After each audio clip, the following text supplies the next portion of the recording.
Hello and welcome to English 2. I'm your online teacher, Miss Abear. We have been looking at a unit from Julia Alvarez, a specific text called A Genetics of Justice.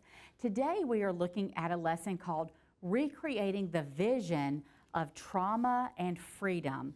Remember that this unit is called No Flies Fly into a Closed Mouth, and that is specifically a quote from the text that we will be writing an essay about at the end of this particular unit. So here on our board is our end of the unit task, which is rely on your reading and analysis of A Genetics of Justice to write a well-developed response to the following prompt. How does the sentence, "No flies fly into a closed mouth," develop and refine one of Alvarez's ideas in A Genetics of Justice? And so let's look at our lesson agenda to see kind of what it is that we're going to be doing today. We're going to listen to a masterful reading, then we will read and discuss, we'll have a quick write, and then we will close out with a bit of homework. So let's dig right in and go to our masterful reading. We are going to be listening to paragraphs 12 through 15, and just like we did with Letter from Birmingham Jail, you should have a copy of the text out on your desk, and you should be annotating while you are listening to the masterful reading.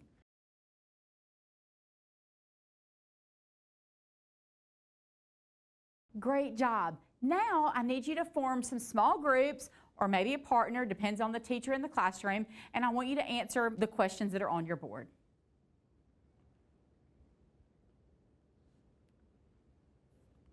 Good job. I hope you guys are enjoying kind of reading and discussing together, and that you're loving also the whole group discussions after the fact. And I hope you're really taking advantage of revising your answers to these questions, because that's where we're going next. Of course, we're going to lead a whole group discussion. So I need a volunteer to come up and lead the discussion for this first set of questions.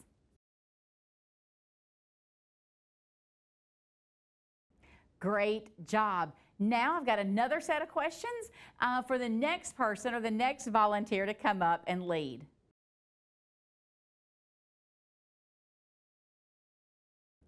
Good job. Now that you have read, discussed, and then had even more discussion, I want you to pull out that Central Ideas Tracking tool, and I want you to complete it with all of the information that we have read and discussed for those previous questions. Good job. All right, now I need you to reread paragraph 14 just with a partner, not a group, just one person, and answer the questions that are on your screen. Great job. I'm going to go over that first question, and then I'm going to need a volunteer to come up and lead a whole group discussion of the last three questions. So let's look at that first question.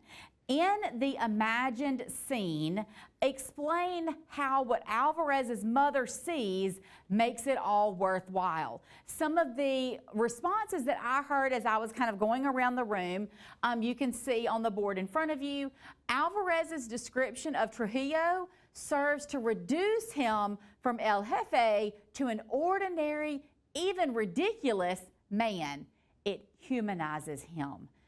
In contrast to the young, handsome dictator whose picture hung on her grandparents' wall, Alvarez depicts Trujillo as a short, plump man. Alvarez twice refers to Trujillo as sweating. He is sweating profusely in his uniform, and there are rivulets of sweat on his face. This serves to make his heavy dress uniform and Napoleonic hat seem all the more ridiculous. Alvarez refers to the pancake makeup on his face, suggesting excess and ridicule. And then Alvarez describes the makeup being washed off of Trujillo's face by his sweat. He is literally coming undone. And so you can see those responses to that question. Lots of different ideas that you could have put, but I hope that you revised your response to add some of the ones on the board as well. All right, now it is time for our volunteer to come up and lead the discussion for the next set of questions.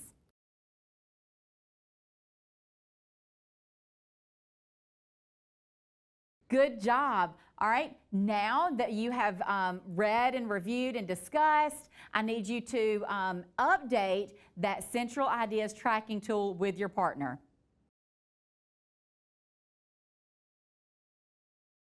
Great job. Now you're going to reread paragraph 15.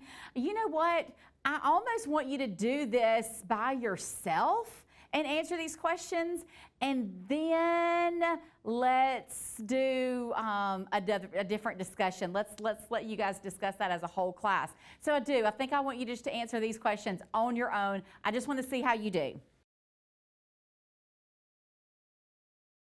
Good job. Okay, so I'm going to put this first set of questions on the board. There's 2 of them, and I want a volunteer to come up and lead that discussion. And I do want to make note of something that I put on the board. Alvarez leaves a certain ambiguity in the text as to whether paragraph 15 is part of the imagined scene or not. You may choose to interpret the text either way. It doesn't matter either way as long as you can cite evidence to support your explanation. So I'm going to put up 2 different ideas, but I would like for you guys to discuss these, and I'd like a volunteer to lead that discussion. Good job. Now, those are some very interesting thoughts that you had, and I hope that that was a very good discussion that you had within your class. I have 2 other sets of slides, or 1 set of questions and then 1 question with some responses. So I'm going to need 2 more volunteers. So let me have somebody come up and go over and do a whole class discussion, or lead the discussion for the 2 questions that are on your board.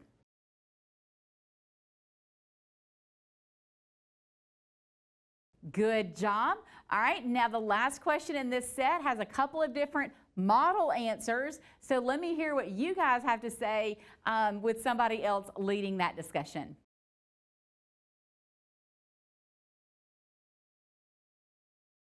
And of course, you know that we have to update our Central Ideas tracking tool, so let's do that now.